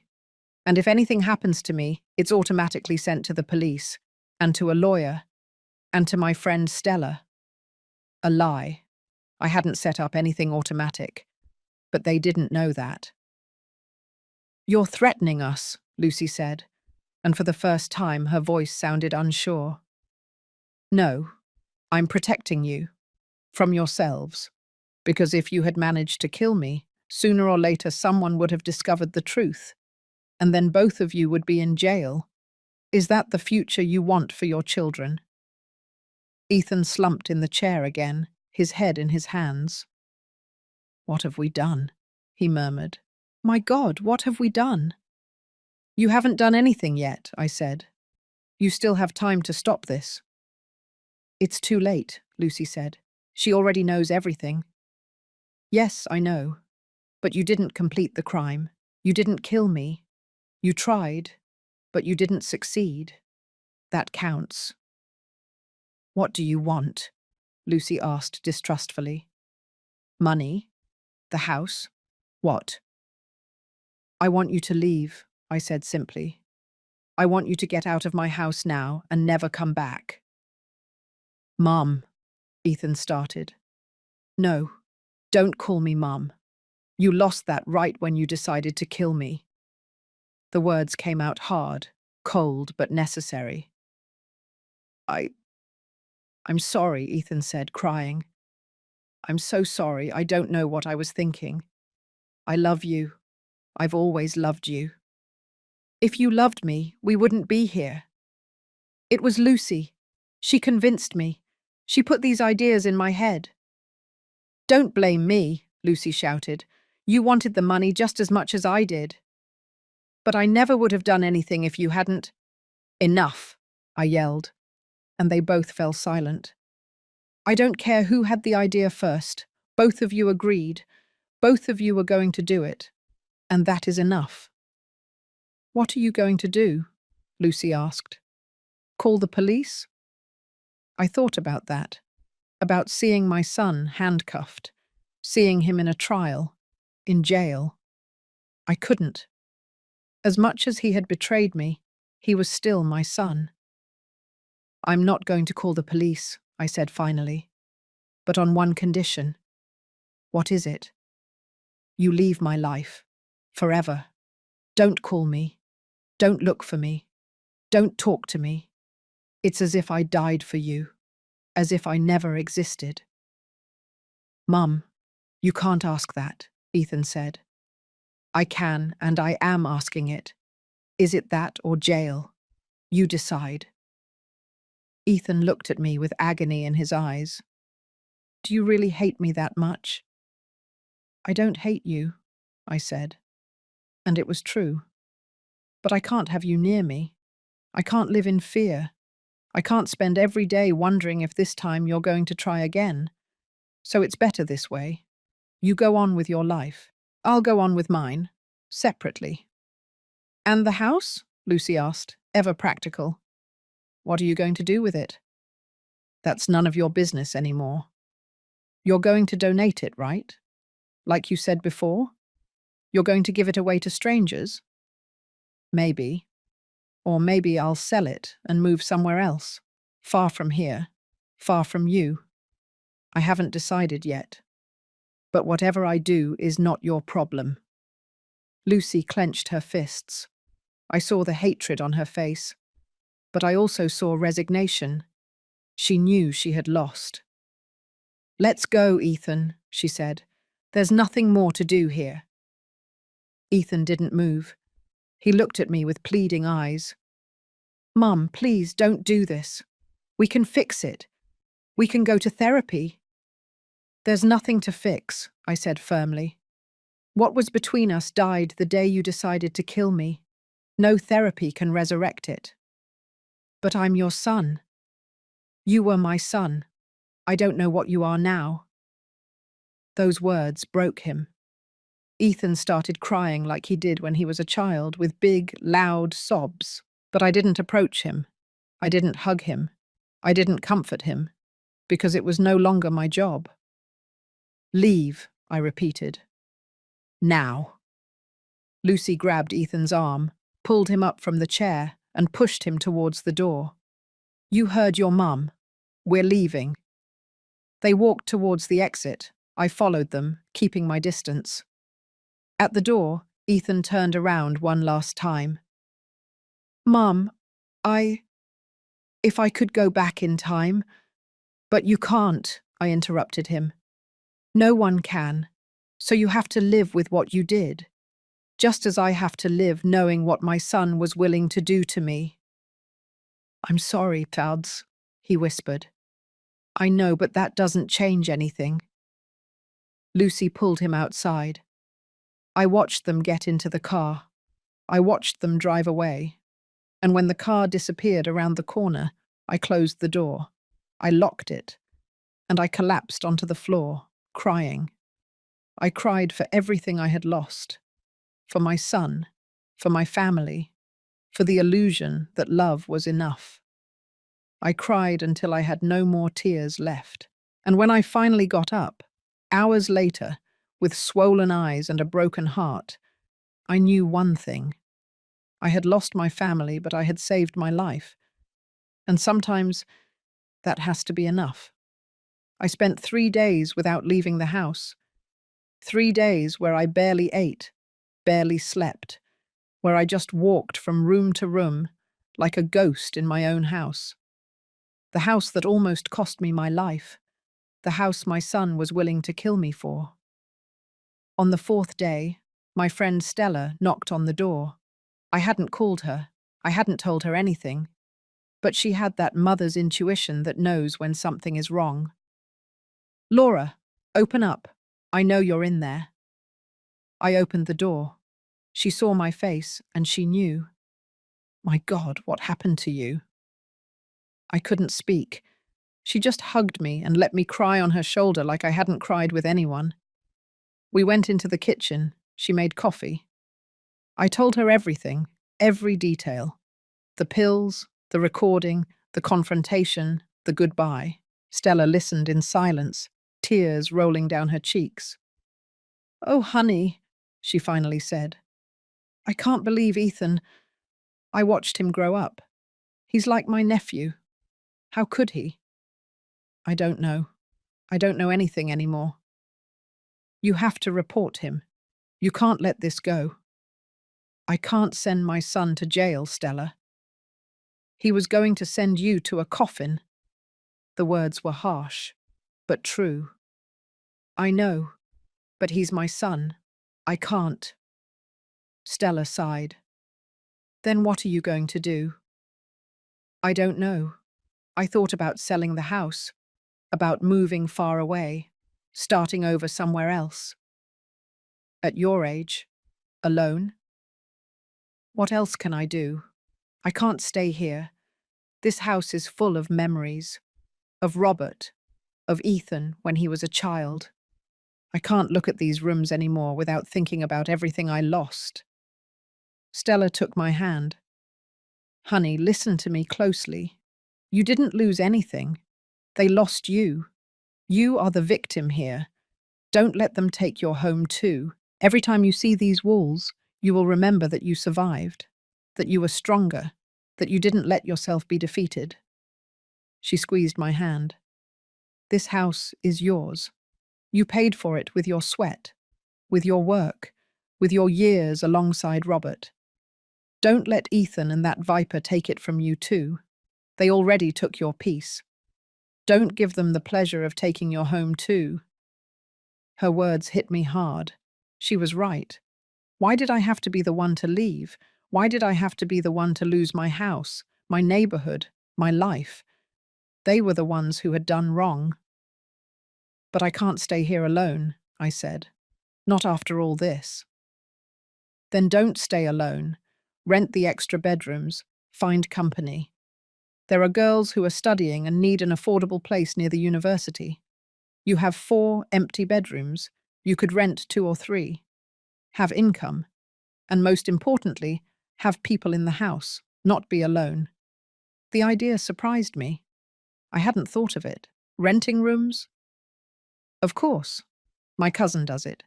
She has a big house in a busy area of Seattle. She rents 3 bedrooms to students.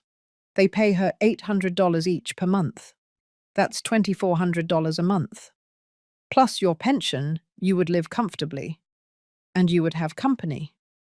Young people who look out for you without feeling obligated.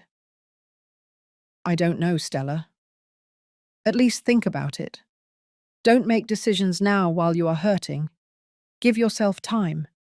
And in the meantime, stay with me for a few days. You shouldn't be alone. I accepted. I went to Stella's house with a small suitcase. I stayed a week. During that week, I thought a lot. About my life, about my options, about what I really wanted. And I came to a conclusion. I wasn't going to run away. I wasn't going to let Ethan and Lucy snatch my home from me. But I wasn't going to stay trapped in the past either. I returned to my house with a plan. The first thing I did was change all the locks. Ethan had keys. He wouldn't be able to use them anymore. Then, I hired someone to install security cameras. At the entrance, in the garden, in the backyard. After that, I went to a lawyer. I need to make a new will, I told him, and I need it to be bulletproof. Mr. Mendez, a man about 60 with a kind face, listened to my story without judging me. I understand. And what do you want to do with your assets? I want to leave the house to a foundation, one that helps older women who don't have family, that gives them shelter, support, that turns it into a home for women like me. And your son? I'm not leaving my son anything, absolutely nothing. Are you sure? He could contest the will. Let him. I have recordings of him planning to kill me. I have lab analyses of the poisoned pills. If he wants to fight, we'll fight. But he won't win. Mr. Mendez nodded slowly. Very well. I'll prepare the documents. You can come sign them in a week. In the meantime, I posted ads online. Rooms for rent for students, downtown area, safe house, family atmosphere. I received 20 responses in 2 days. I interviewed several young women. Finally, I chose 3. Carla, a 23-year-old veterinary student, sweet, quiet, responsible. Patricia, a 25-year-old nursing student, cheerful, talkative, affectionate, and Sophia, a 22-year-old law student, intelligent, strong, determined. All 3 moved in the same week. Suddenly my house had life again. Voices, laughter, footsteps on the stairs. I was no longer alone. The girls were respectful. They cleaned their rooms, they helped in the kitchen, and most importantly, they kept me company without overwhelming me. Mrs. Laura, do you want us to do the grocery shopping? Let's go to the farmer's market, Patricia offered. Do you want me to help you with the garden? I love plants. Carla would say. Do you need me to review any legal documents? I'm studying contracts, Sophia would ask. Little by little, I began to heal. I didn't forget. I never could forget. But the sharp pain turned into a dull ache, bearable. A month after the girls moved in, Ethan sent me a text. Mum, I need to talk to you. Please. I didn't answer. A week later, another text. Mum, I'm sorry. I regret it every day. Please give me a chance to explain. I didn't answer that either. Then the calls started. 10, 20, 30. I blocked his number. Then he showed up at my door, knocking, yelling. Mom, please open up. I need to talk to you. The security cameras recorded everything. I watched him from my phone, from the living room, without moving. Patricia came down the stairs. Mrs. Laura, someone is knocking. Do you want me to open it? No, leave him. He'll get tired. Is it your son? Not anymore. Patricia didn't ask any more questions. She went back up to her room. Ethan stayed outside for an hour, crying, pleading, banging on the door. Finally, he left, and I went on with my life. I started taking yoga classes with Stella, going out more, visiting museums, doing things I had stopped doing when Robert died. When my life revolved only around my son, I discovered that I had friends, people who appreciated me, not for my house, not for my money, just for being me.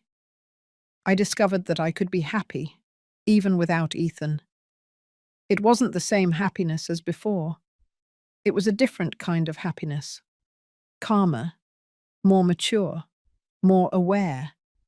The happiness of someone who has survived something terrible and come out stronger. 2 months after the confrontation, I signed the new will. The house would no longer belong to Ethan. It would belong to the Dawn Foundation, which helped older women without family.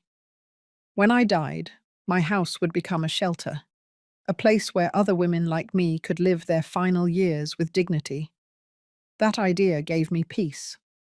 My sacrifice would not be in vain.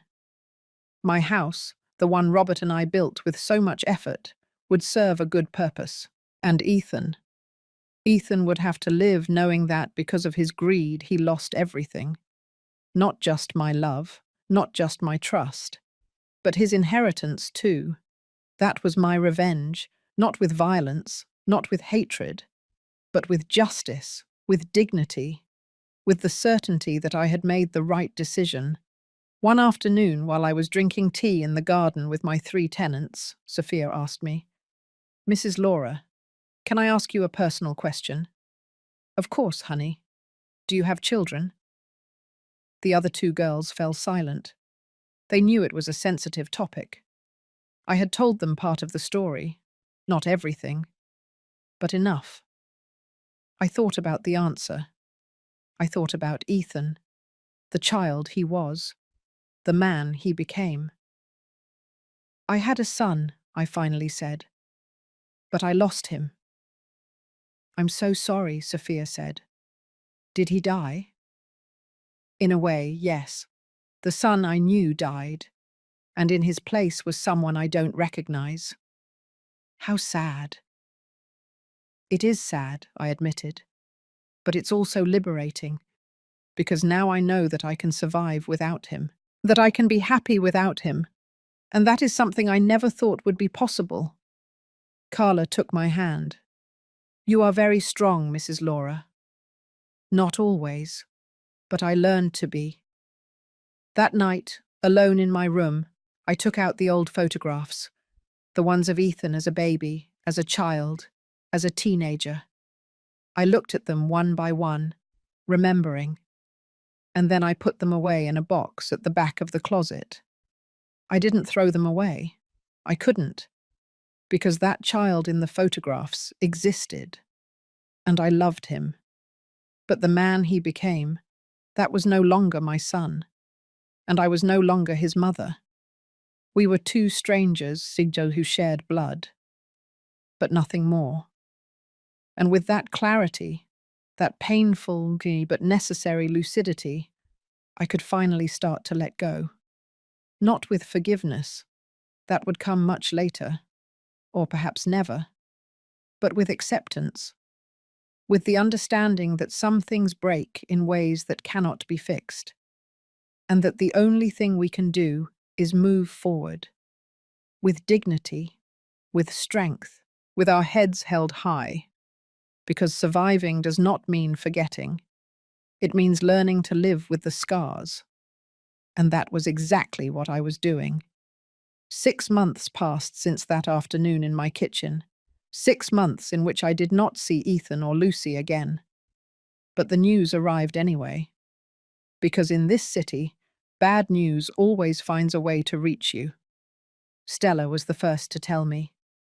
"Honey, did you hear about Ethan?" We were at the farmer's market buying vegetables for the week.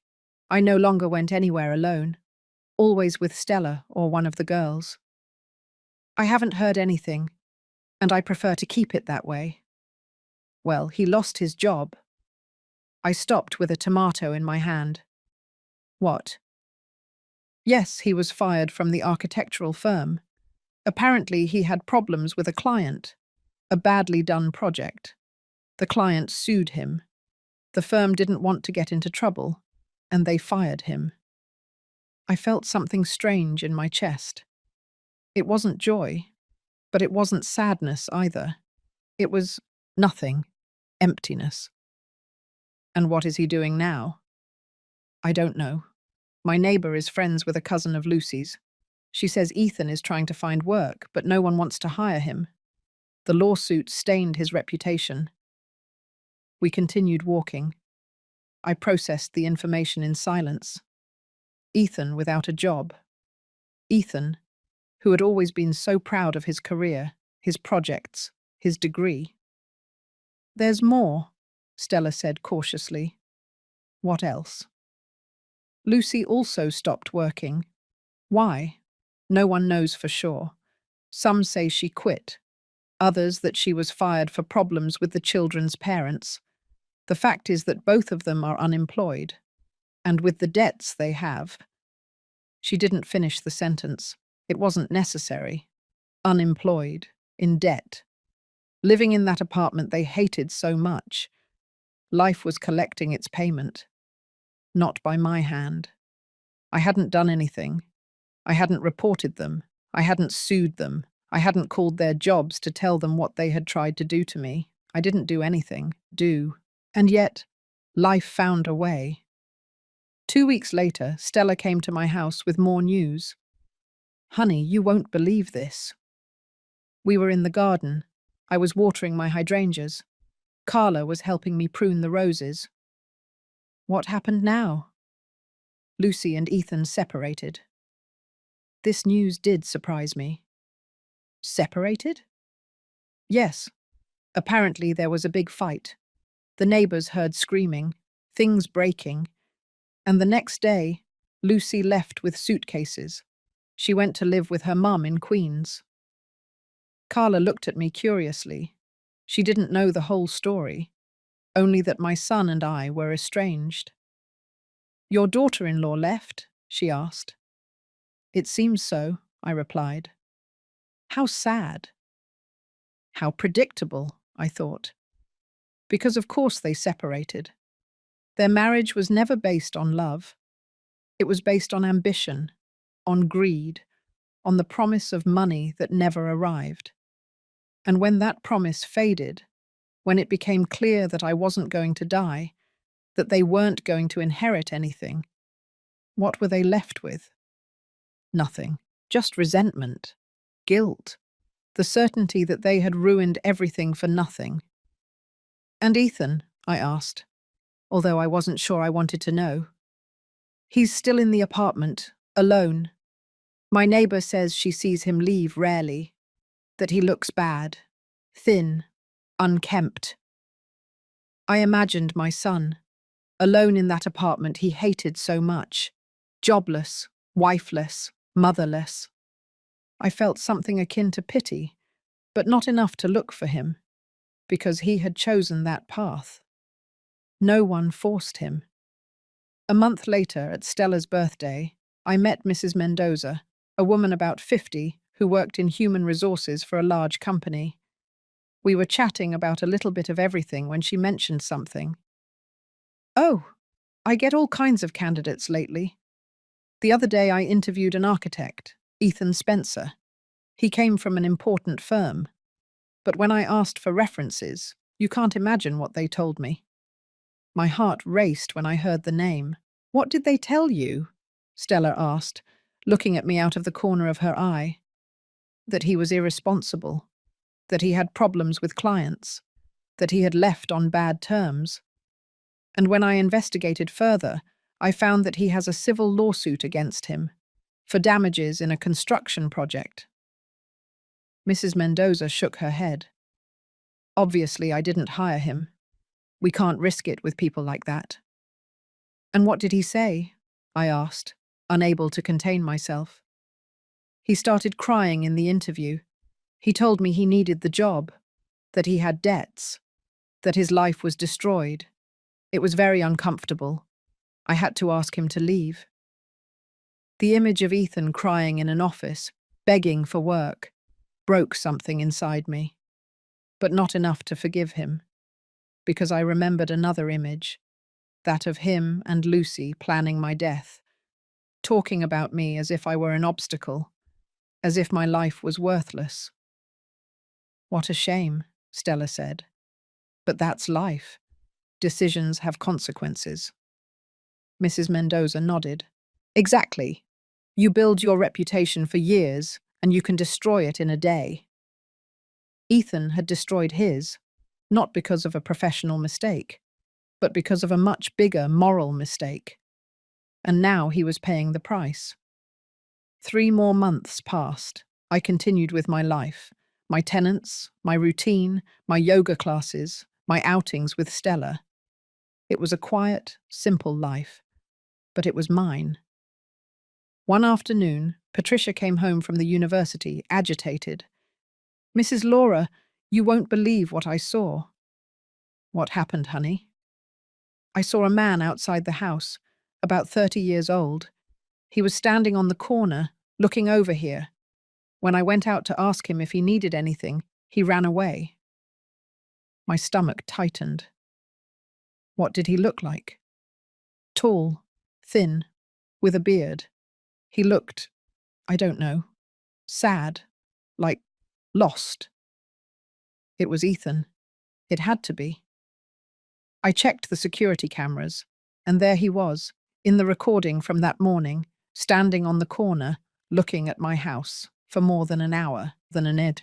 He didn't come closer, he didn't knock, he just looked, as if he wanted to come in but didn't dare, as if he wanted to go back to a time that no longer existed. I saw him on the cameras 3 other times that week, always at the same time, always on the same corner. He never approached. I asked Sophia, the law student, to help me. "Honey, I need you to draft a restraining order." "Against whom?" "Against my son." Sophia said nothing. She just nodded and started working on the documents. A week later, an officer showed up at Ethan's apartment with the papers. Restraining order. He couldn't come within 200 yards of my house. If he did, he could go to jail. After that, he stopped showing up. But the news kept coming. That he had been evicted from the apartment for lack of payment. That he was living with a friend. That he had started drinking. Every piece of news was like a raindrop, small but constant, and together they formed a pool of misery. Ethan's life was crumbling, piece by piece. Not because of me. I hadn't done anything to destroy him. He had done it all himself. His decisions, his actions, his consequences. A year after the confrontation, Stella called me early one morning. "Honey, are you sitting down?" "Yes. What's wrong?" "Lucy is in the hospital." "What happened to her?" "She tried to commit suicide. Pills."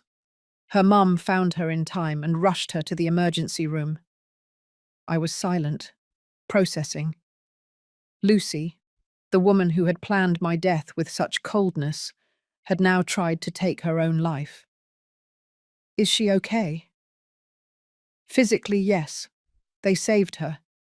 But they say she's very bad psychologically, that she has severe depression, that she can't stop crying. And Ethan? I don't know if he knows. They don't have contact anymore. But, honey, this is heavy. Don't you feel anything? I thought about the question.